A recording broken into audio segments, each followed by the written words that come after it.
Have you ever wondered why some countries use 120 volts while others use 220 volts? It's a question that has perplexed many. The answer lies in the heart of physics and a rich tapestry of history. We interact with voltage every day. It's the force that lights up our homes, powers our appliances, and charges our devices. But what exactly is voltage? In the simplest of terms, voltage is the electrical force that drives an electric current between 2 points. It's like the pressure in your water pipes pushing the water through. In the case of electricity, voltage is the force pushing electrons through a wire. Now, the mystery deepens when we look at the variations in voltage across the globe. In the United States, for instance, household outlets typically deliver 120 volts. But hop across the pond to the United Kingdom, and you'll find outlets churning out a whopping 220 volts. Why such a difference? The answer is not as straightforward as you might think. There's no universal right or wrong voltage. Different countries have evolved their electrical systems over time, based on a variety of factors including historical events, technological developments, and safety considerations. For instance, in the early days of electricity, lower voltages were considered safer. The United States, being one of the earliest adopters of electric power, opted for the lower 120 volts. But as technology advanced and safety measures improved, many countries later adopted the more efficient 220 volts. But don't be fooled into thinking that higher voltage is always better. Each system has its benefits and drawbacks. For instance, lower voltage systems tend to be safer in case of electrical faults, while higher voltage systems can be more efficient for large appliances. Voltage differences may seem like a random quirk, but there's a fascinating history behind it. Stay tuned as we delve deeper into this electrifying topic in our upcoming scenes. Our journey begins in the late 19th century, an era of electrifying discoveries. The world was on the cusp of a technological revolution, with electricity at its heart. The prospect of lighting up our homes and powering our industries with this invisible force captured the imagination of many a brilliant mind. Among them were two giants of electrical engineering, Thomas Edison and Nikola Tesla.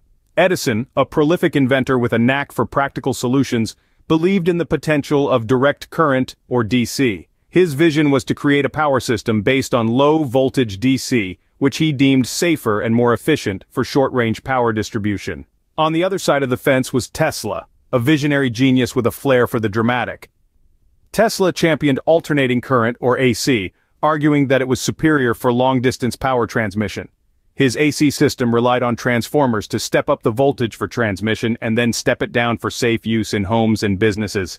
The stage was set for the War of Currents, a fierce commercial battle between Edison's DC system and Tesla's AC system.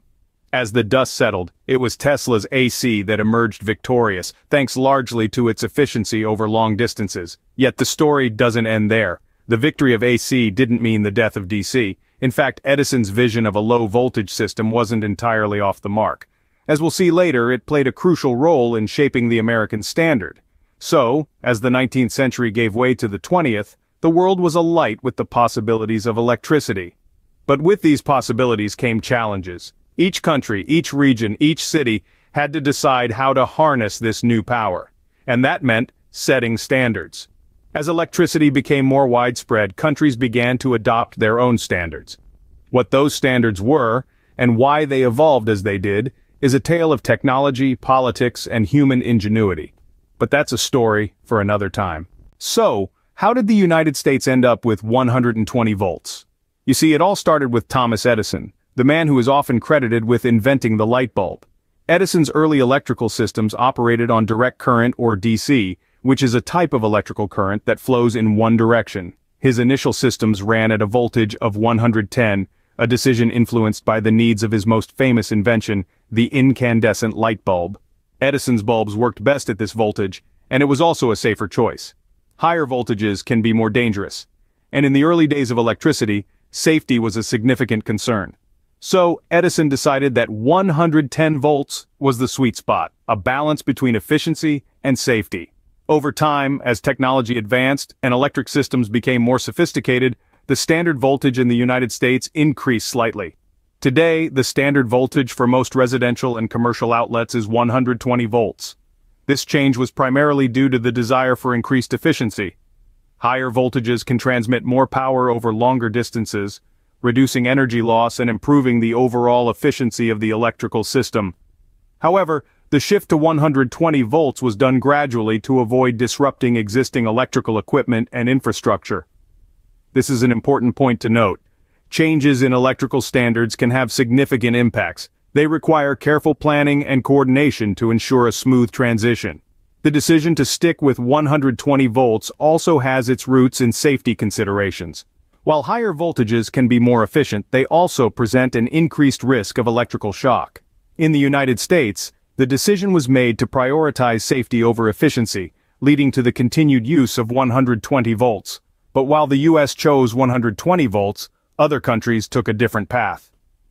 Their story, however, is a tale for another scene. Across the pond, Europe was making its own decisions about voltage.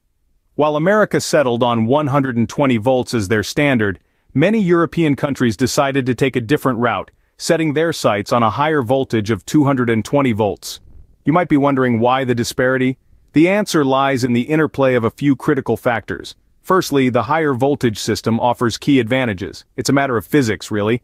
Higher voltage means lower current for the same amount of power. This translates to reduced energy loss in transmission lines, allowing power to be delivered over greater distances with minimal loss.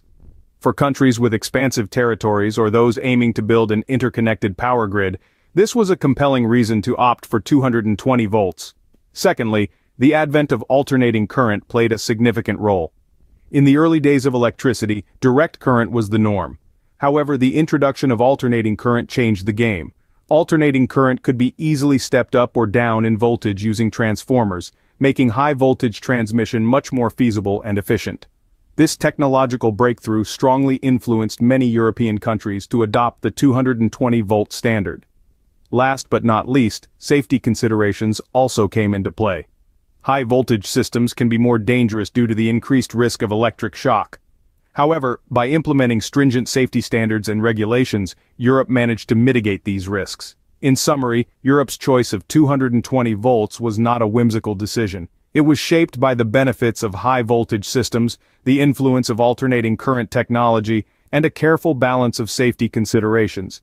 Just like America's 120-volt standard, Europe's 220-volt system is a testament to the ingenuity and adaptability of humans in harnessing the power of electricity.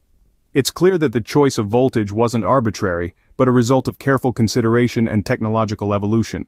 Today, these historical decisions continue to shape our world. The remnants of the past, the decisions made decades ago about voltage standards, continue to reverberate in our daily lives. The results of these decisions are not just a matter of historical interest. They impact everything, from the design of our home appliances to the challenges we face when we travel internationally. Consider the humble electrical appliance. Whether it's a toaster, a laptop, or a hairdryer, the voltage standard of the country where it was made and intended to be used has shaped its design. This is why you can't just take your favorite hairdryer on vacation with you without considering the voltage standard of your destination. A device designed for one standard may not operate as effectively or even safely under another. Now, let's expand our scope to the global stage. The differences in voltage standards between countries can create significant challenges. For instance, international businesses often need to manufacture different versions of their products to cater to different voltage standards. This increases their production costs, which can then be passed on to the consumer. And travelers?